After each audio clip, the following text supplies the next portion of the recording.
Selamat pagi anak-anak. Pada pagi hari ini kita akan melanjutkan pelajaran kita. Tapi sebelum kita belajar seperti biasanya, ada baiknya kita berdoa. Silakan Tuti buat doa. Doa selesai. Topik pelajaran kita hari ini yaitu hidup dalam kesetiaan. Berbicara tentang kesetiaan, setia berarti tidak menyimpang, taat.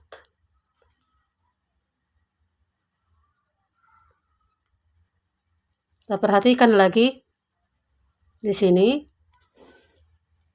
kompetensi intinya.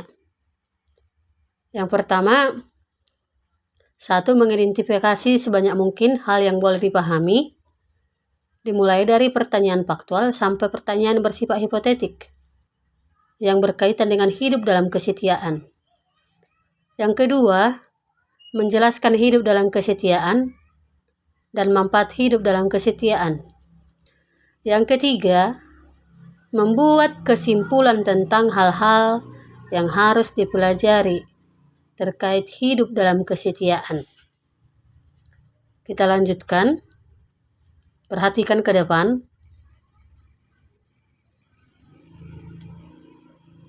Tujuan pembelajarannya di sini. Yang pertama, menganalisis sikap hidup dalam kesetiaan yang diikuti oleh perilaku hidup sehari-hari. Yang kedua,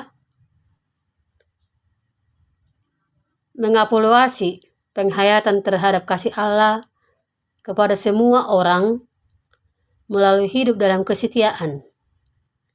Yang ketiga, mendemonstrasikan hidup dalam kesetiaan menurut Alkitab. Yang keempat, memahami pengertian hidup dalam kesetiaan. Sejauh ini anak-anak, ada yang mau dipahami, yang mau ditanyakan? Oke, Nani, silakan. Oke, pertanyaan yang bagus. Kesetiaan menurut Alkitab. Setia berarti memiliki makna yang berbeda, yaitu dapat dipercaya, taat menjalankan perintah, dan orang yang percaya. Yang kemudian, kesetiaan dipahami sebagai pengabdian dan kepatuhan kepada Tuhan. Ada beberapa ciri-ciri setia. Yang pertama, menghormati privasi orang lain. Senantiasa berpikir positif dan tidak berprasangka. Menjaga sikap agar tidak mengkhawatirkan orang lain. Saling mendukung dan saling terbuka. Sejauh ini, mengenai kesetiaan menurut Alkitab, ada yang kurang dipahami? Ataupun ada yang kurang jelas? Semua sudah paham? Oh, baik. Berarti masing-masing anak-anak ibu memperhatikan apa yang ibu sampaikan. Kita lanjutkan. Di sini ada 4 gambar. Coba anak-anak kami sekalian menganalisis. Di sana ada gambar pertama, yaitu hamparan luas yang ditanami dengan lahan padi yang sedang menghijau. Yang kedua, yaitu air terjun. Dan yang ketiga di sana adalah berbagai macam tumbuhan. Dan yang terakhir di sini adalah bisa dikatakan kolam ikan atau empang. Ada seorang di situ, seorang bapak, orang tua yang lagi memancing ikan. Jadi coba anak-anak kami sekalian menganalisis atau lebih memahami gambar-gambar tersebut, supaya anak-anak kami sekalian lebih mengerti dan memahami arti kesetiaan itu.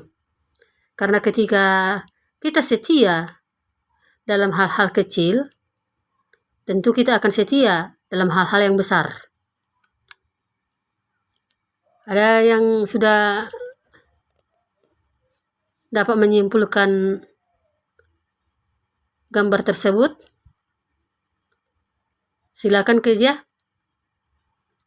Oke, terima kasih dengan analisis yang dibuat. Karena lebih ke depan lebih bagus lagi melihat gambar-gambar yang ada, khususnya yang berhubungan dengan kesetiaan.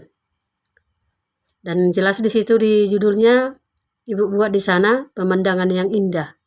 Tentu elok dipandang, enak dipandang.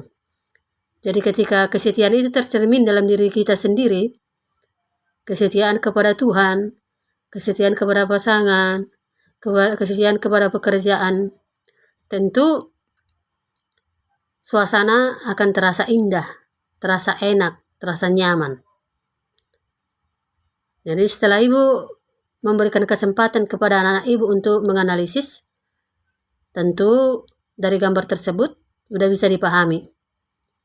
Yang lainnya, coba Budi, bagaimana hasil analisismu mengenai gambar ini? Oke, terima kasih. Berarti masing-masing anak didik Ibu memperhatikan dan menyimak gambar-gambar tersebut sehingga dapat diberikan tanggapan ataupun analisis yang bisa dilihat dari gambar tersebut. Oke, kita lanjutkan. Ada di sini dikatakan bahwa ada kesetiaan yang keliru. Kesetiaan yang keliru itu misalnya artinya atau diantaranya adalah 1, rela berbuat anarkis demi membuktikan kesetiaannya. Yang kedua, rela mempermalukan dirinya sendiri. Yang ketiga, rela mati untuk membuktikan kesetiaannya. Jadi dari poin pertama sampai poin ketiga itu termasuk kesetiaan yang keliru. Berarti kesetiaan yang berdampak negatif. Coba Noni, pernah tidak kamu setia dalam hal yang negatif? Oh, pernah. Jadi, karena kita sudah belajar tentang kesetiaan, berarti yang harus kita lakukan adalah kesetiaan yang positif. Jangan setia terhadap hal-hal yang tidak baik. Misalnya, sama-sama bolos. Supaya kamu dia anggap setia kawan, kamu bolos. Yang kedua misalnya, kamu mau mentraktir temanmu untuk makan di kantin. Sebagai wujud kesetiaanmu, lalu kamu membohongi orang tua. Jadi hal-hal tersebut adalah kesetiaan yang keliru. Tidak dikehendaki oleh Tuhan. Contoh yang lain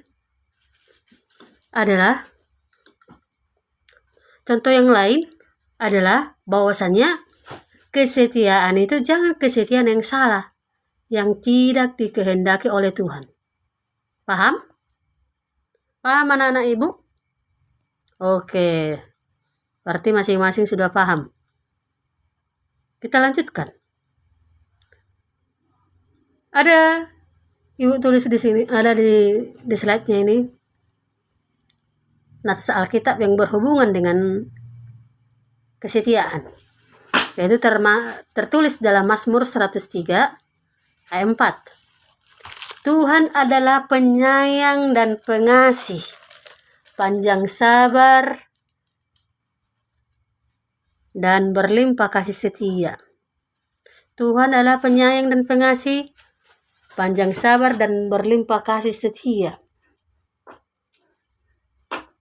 Yang kedua, Yesaya 25 ayat 2. Yesaya 25 ayat 1. Ya Tuhan, Engkaulah Allahku, aku mau meninggikan Engkau, mau menyanyikan syukur bagi nama-Mu. Sebab dengan kesetiaan yang teguh Engkau telah melaksanakan rancangan-Mu yang ajaib, yang telah ada sejak dahulu kala. Baiklah,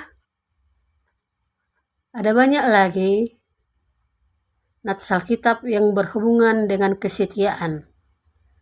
Ada baiknya anak-anak kami sekalian mencari nanti dan menambahkan nats-nats Alkitab yang berhubungan dengan kesetiaan. Atau di antara kalian ini, atau di antara yang hadir di sini, ada yang tahu nggak bagaimana atau nats Alkitab yang berhubungan dengan kesetiaan? Di sini ada ibu tambahi lagi di dalam Amsal 3 ayat 3 sampai 4. Janganlah kiranya kasih setia meninggalkan engkau. Yang kedua, semua yang sudah diciptakan Tuhan dimanfaatkan untuk keperluan hidup manusia. Dan manusia itu sendiri harus hidup dengan kesetiaan. Dan yang ketiga, Tuhan memberikan akal budi kepada manusia supaya manusia hidup dengan kesetiaan dengan berbagai cara, termasuk untuk memelihara ciptaannya.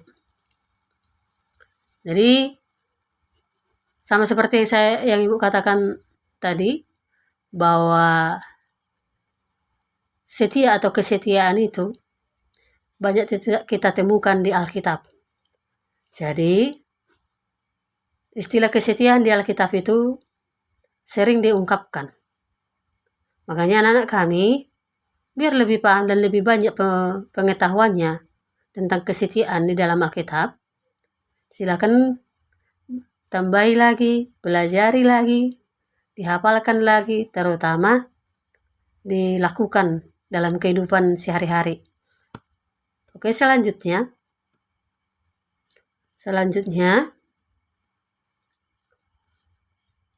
sebelum kepada penugasan atau tugas anak-anak ibu nanti,